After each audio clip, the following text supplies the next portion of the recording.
প্রিয় চাষি ভাই, আসসালামু আলাইকুম। রাজু এগ্রো চ্যানেলের পক্ষ থেকে সবাইকে স্বাগতম।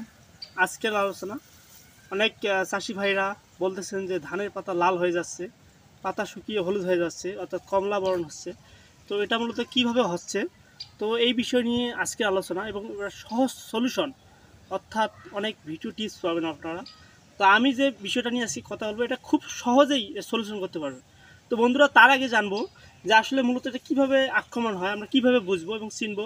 অনেকেই আমরা কিন্তু রোগ চিনি না, অনেকে ভাবি, অনেকে আমরা খেতে যাই এবং যা ভালো রোগ যে চিনতে পারি না।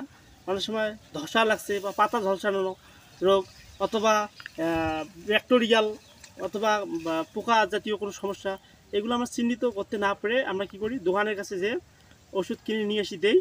এখন যদি সঠিকভাবে যদি ঘাট না মিলে, অর্থাৎ যদি যে রোগটা লাগছে আপনাকে সেই ওষুধটাই আপনাকে দিতে হবে, তাহলে শতভাগ আপনি ভালো রেজাল্টটা পাবেন। তো বিশেষ করে আমরা যেটা ভুলগুলো করে থাকি, যে রোগ আগে আমরা শনাক্ত করব, তারপরে ট্রিটমেন্ট নেব। তো মূলত আমরা যে বিষয়টি কথা বলবো সেই আলোচনায় ফিরে যাই। তো বিশেষ করে এই পাতা পোড়া রোগ যেটাকে বলে, অর্থাৎ পাতাটা প্রথমে দেখবেন কমলা রং, অর্থাৎ এই দেখতে পাচ্ছেন এই কমলা রং, অর্থাৎ কমলা রং, পরে আস্তে আস্তে ধীরে ধীরে লাল বর্ণ হয়।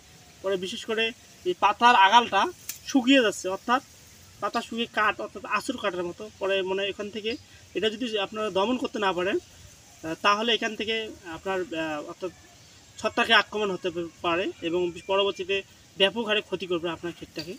তো যদি ভালো ফলন পেতে চান চাষি ভাইয়েরা, তাহলে অবশ্যই এই ভিডিওটা আপনাদের জন্য। তো বিএলবি রোগ নিয়ে কোনো টেনশনের কোনো কারণ নাই, এটা একটা ব্যাকটেরিয়াল জনিত সমস্যা।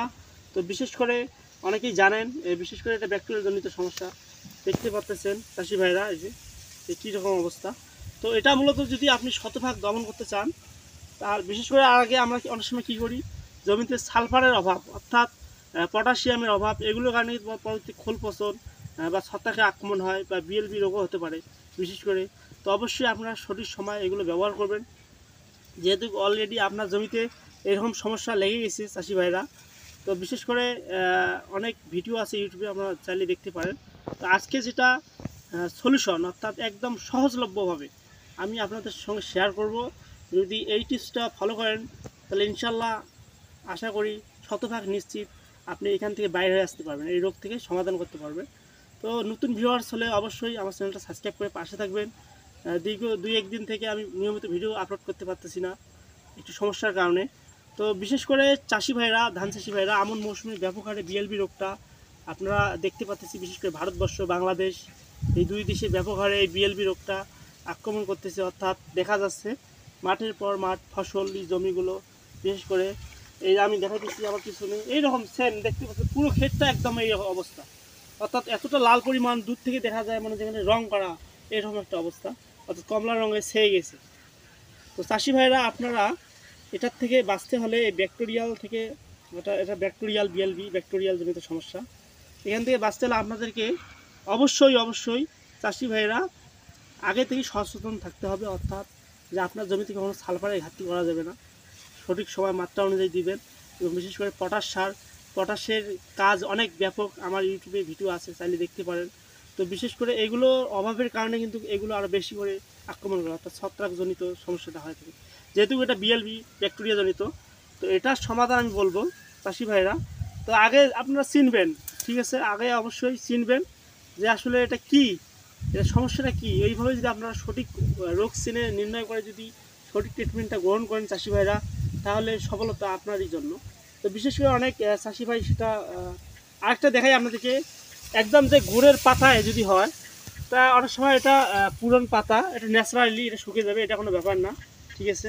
তো যেটা বয়স্কে অনেক সময় দেখা যায় মানুষের যেমন বয়সের ছাপ আসে, তখন একটা কেমন স্কিনে একটু বিভিন্ন ধরনের চামড়া লুজ অবস্থা এরকম দেখা যায়।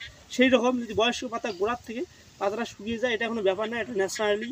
তো চাষি ভাইরা, এটার সমাধান হচ্ছে আমি বলবো যেটা, এইভাবে আপনারা যদি সলিউশনটা ফলো করেন তাহলে অবশ্যই কাজে লাগবে। আবারও বলতেছি, এই বিএলবি রোগের জন্য অর্থাৎ কুইক পটাশ কিংবা পটাশ, তা আমি যে পটাশটার কথা বলবো, যারা কুইক পটাশ পাবেন তারা এই মাত্রা অনুযায়ী ব্যবহার করবেন।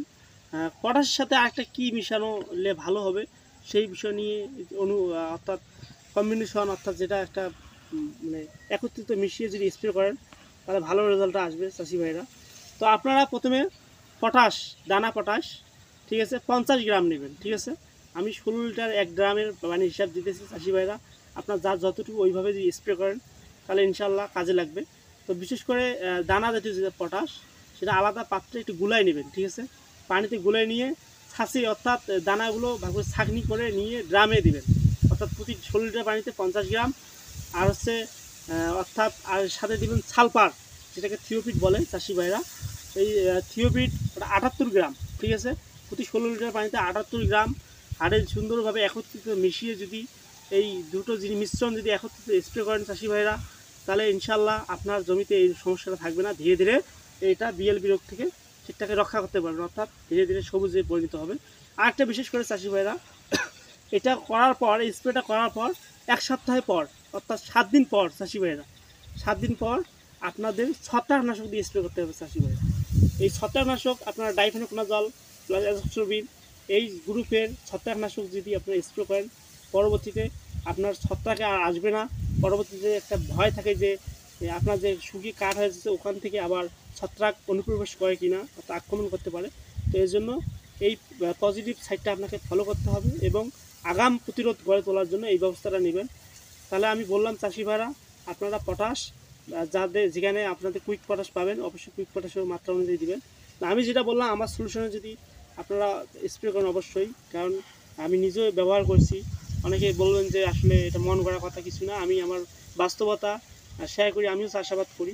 তো চাষি ভাইরা এটা আপনারা ট্রাই করবেন অবশ্যই, এটা 100% রেজাল্ট নিয়ে আসবে। তো আজকের মানে আমি এখানে বিদায় নিতেছি। সবাই ভালো থাকবেন, সুস্থ থাকবেন, আল্লাহ হাফেজ।